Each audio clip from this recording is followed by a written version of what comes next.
The parliament on Monday held a special screening of the Sabarmati report, which was attended by Prime Minister Modi along with his colleagues. The screening was also attended by the filmmakers. Soon after, the opposition leaders attacked the film and called it a propaganda movie. In fact, even before the screening, the film was dismissed as a propaganda film by the usual suspects. The film is about the 27 February 2002 Godhra carnage, where 59 car sevaks returning from Ayodhya and Sabarmati Express were burnt alive at the Godhra railway station by a Muslim mob. The carnage was a pre-planned conspiracy where fuel and other things were already collected the previous night. The pilgrims were returning after attending a yagna in Ayodhya organized by the Vishwa Hindu Parishad. Over the years, the setting of the train on fire was dismissed as an accidental fire or justified by claiming that the car sevaks were trying to abduct a Muslim girl.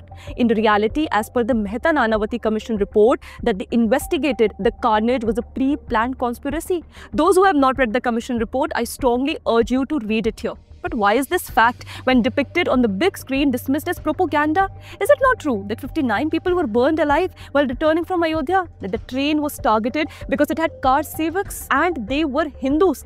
And it was not a Muslim mob that set the train on fire? Why is it then people cry spreading hate? Since when did showing facts become hate speech? This is not to justify the communal violence that followed.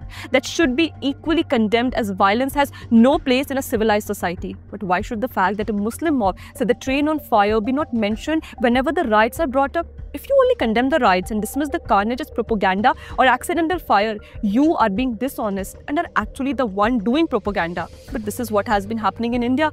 Over the years, the noise about crimes perpetrated by people belonging to one community is silenced as propaganda. Remember how the Kashmir Files, which documented the persecution of Kashmiri Hindus by hands of the Islamists who gave genocidal calls such as leave, convert or die from the mosque, was also declared a propaganda?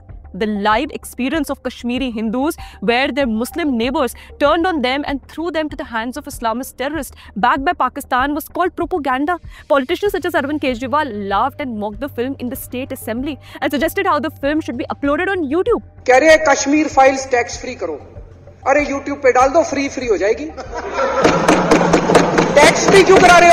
An elected public representative watered down the plight of lakhs of Kashmiri Hindus who were made to leave their homes by radical Islamists. This when the film was a slight fictionalized version of actual events that took place to the real victims of the genocide and exodus. Similarly, very recently the Kerala Stories, a film starring Ada Sharma made by Vipul Amritullah Shah, was dismissed as a propaganda film. This when there have been news over the years of how the forced religious conversion of girls take place by brainwashing them and how they ended up in ISIS territories. Like the story of Nimisha Fatima, who was brainwashed by a doctor in a coaching center in Thiruvananthapuram. Her real name was Nimisha Sampath before she converted to Islam and married the ISIS terrorist in Kerala. Soon, the two of them fled to ISIS-controlled territory in Afghanistan. Fatima was one of the women who surrendered to the US forces following the killing of Abu Bakr al-Baghdadi. And Nimisha is not alone. A 2016 India Today report cited government data saying that between 2011 and 2015,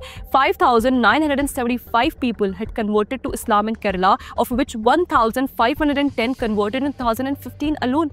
Of these, about 76% of the converts were women under the age of 35. Like Nimisha Fatima. In fact, ISIS had established its roots in Kerala back in 2014 as per some investigations. When a film is made on this, why is it then turned propaganda? Interestingly, what is common between all these three movies which are dubbed as propaganda by the so-called secular liberals of the country? Who are the perpetrators and who are the victims? Why is our history of Hindu persecution being dismissed as propaganda? Do I still need to tell you how biased our so-called secular liberals are?